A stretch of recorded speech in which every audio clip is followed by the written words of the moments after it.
श्री स्वामी समर्थ. नमस्कार मंडळी. स्वामी महाराजांच्या कृपेने तुमचा आजचा दिवस, उद्याचा दिवस आणि यापुढे येणारे सर्व दिवस अगदी सुखाचे, समाधानाचे आणि आनंदाचे जावोत ही स्वामींच्यांनी प्रार्थना करते आणि आजच्या व्हिडिओला सुरुवात करते. तर बघा, उद्या आलेले आहे माघ पौर्णिमा. माघ पौर्णिमा हिला विशेष महत्त्व आहे, कारण या दिवशी प्रत्यक्षरित्या देव स्नानासाठी पृथ्वीवर येतात असं म्हटलं जातं आणि त्याच्यामुळे उद्याचा दिवस हा आपल्यासाठी अत्यंत महत्त्वाचा आहे. उद्याच्या दिवशी आपल्याला आंघोळीच्या पाण्यामध्ये काही वस्तू टाकून आंघोळ करायची आहे. त्याचबरोबर आपल्याला उद्याच्या दिवशी एक गोष्ट जी आहे ती सुद्धा चंद्रप्रकाशामध्ये ठेवायची आहे. आज संध्याकाळी किंवा मग उद्या संध्याकाळी सुद्धा तुम्ही ही गोष्ट जी आहे ती चंद्रप्रकाशामध्ये ठेवू शकता.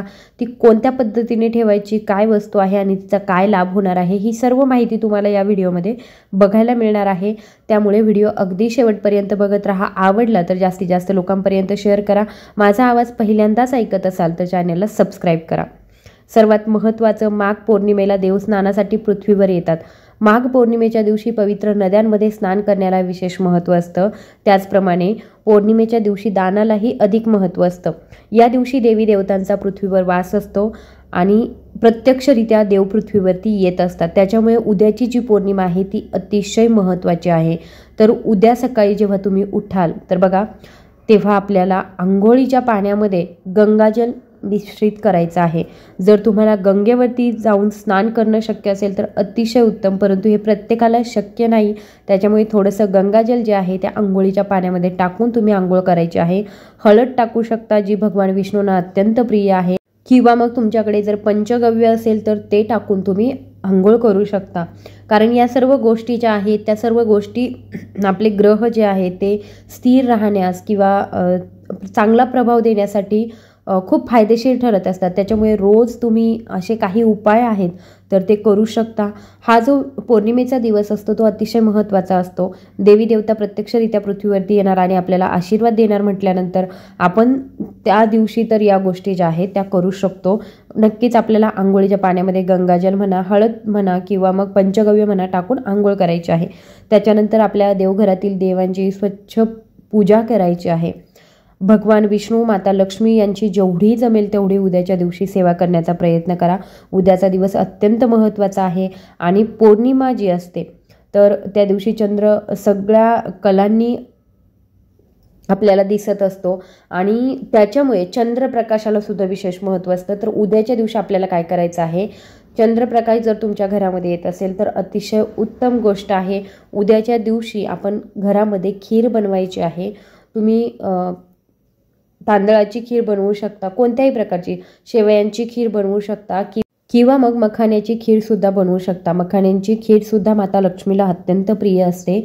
किंवा पांढऱ्या रंगाच्या कोणत्याही पांढऱ्या रंगाची खीर आपल्याला बनवायची आहे आणि ही खीर माता लक्ष्मीला नैवेद्य दाखवून आपल्याला चंद्राच्या प्रकाशामध्ये सुद्धा ठेवायची आहे. आणि जी चंद्राच्या प्रकाशामध्ये ठेवलेली खीर असेल तर ही खीर आपण सर्वांनी, आपल्या घरातील प्रत्येक व्यक्तीने ती थोडी थोडी खायची आहे. याच्यामुळे चंद्रप्रकाशातून ज्या काही पॉझिटिव्ह वाईब्स आलेल्या आहेत तर त्या आपल्या घरातील प्रत्येक व्यक्तीकडे पर्यंत जाणार आहे.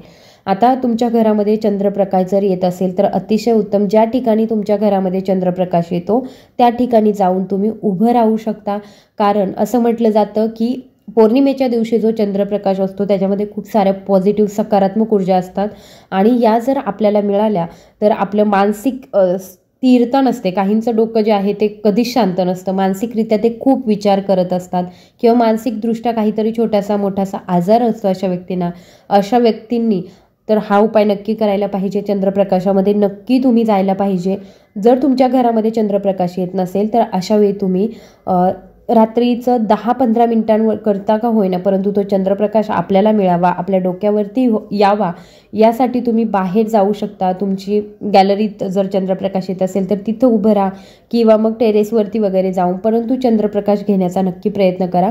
कारण तो आपल्याला मानसिकदृष्ट्या प्रबळ ठेवत असतो. आपल्या आयुष्यातील काही गोष्टी ज्या आहेत, ज्या वाईट घडत असतात त्यासुद्धा चंद्रप्रकाशामुळे चांगल्या होण्यास मदत होते. आपल्या स्वतःमध्ये खूप सारे बदल होतात आणि आपलं मनसुद्धा शांत होतं. त्याच्यामुळे ही गोष्ट तर आपल्याला प्रत्येकाला करायची आहे.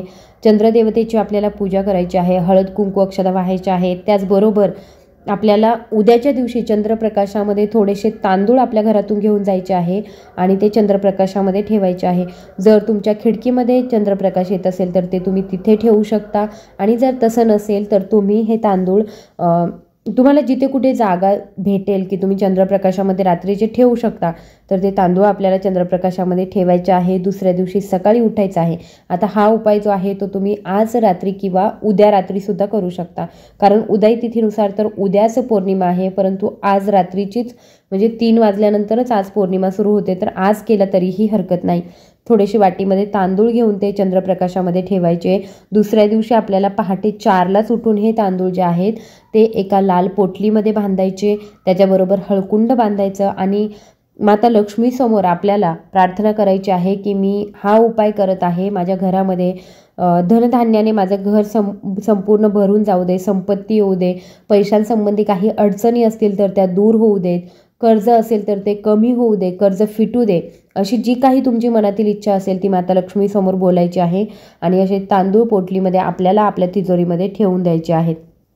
बघा, तुम्ही हा जर उपाय करत असाल तर तुमच्या घरामध्ये आर्थिक स्थैर्य येईल, आर्थिक स्थैर्यता राहील, कारण माता लक्ष्मी ही अतिशय चंचल असते. ती येताना खूप हळू येते परंतु जाताना खूप फास्ट जाते. म्हणजे माता लक्ष्मी ही अतिशय चंचल आहे. आपल्या सर्वांना माहीत आहे की जसा पैसा येतो तसाच आपल्याकडून संपतो सुद्धा. तर त्याच्यामुळे ही गोष्ट लक्षात ठेवा की माता लक्ष्मीला स्थिर करायचं असेल आपल्या घरामध्ये तर आपल्याला अशा काही गोष्टी ज्या आहेत त्या कराव्याच लागतील आणि त्या केल्याच पाहिजे. तर काय करायचं, हे तांदूळ जे आहेत ना ते तांदूळ एका पोटलीमध्ये एक हळकुंड घ्यायचं आणि ही पोटली जी आहे ती देवीकडे प्रार्थना करून आपण आपल्या तिजोरीमध्ये ठेवून द्यायची. त्याचबरोबर असा हा जो उपाय आहे तो तुम्ही प्रत्येक पौर्णिमेला करायचा आहे. म्हणजे या पौर्णिमेला जी पोटली ठेवलेली असेल त्यातले तांदूळ जे आहेत ते काढून घ्यायचे, पुढच्या पौर्णिमेला ते पक्ष्यांना घालायचे, हळकुंड जे आहे ते विसर्जित करून द्यायचं आणि पुन्हा पौर्णिमेला सेम हाच उपाय करायचा.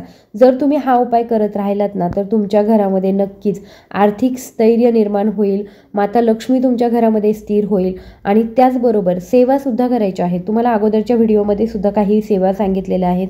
जर तुम्ही तो व्हिडिओ बघितला नसेल तर चॅनलवर जाऊन तुम्ही तो नक्की बघू शकता. आय होप दिलेली माहिती तुम्हाला आवडली असेल तर जास्तीत जास्त लोकांपर्यंत शेअर करा. माझा आवाज पहिल्यांदा ऐकत असाल तर सबस्क्राईब करा. धन्यवाद.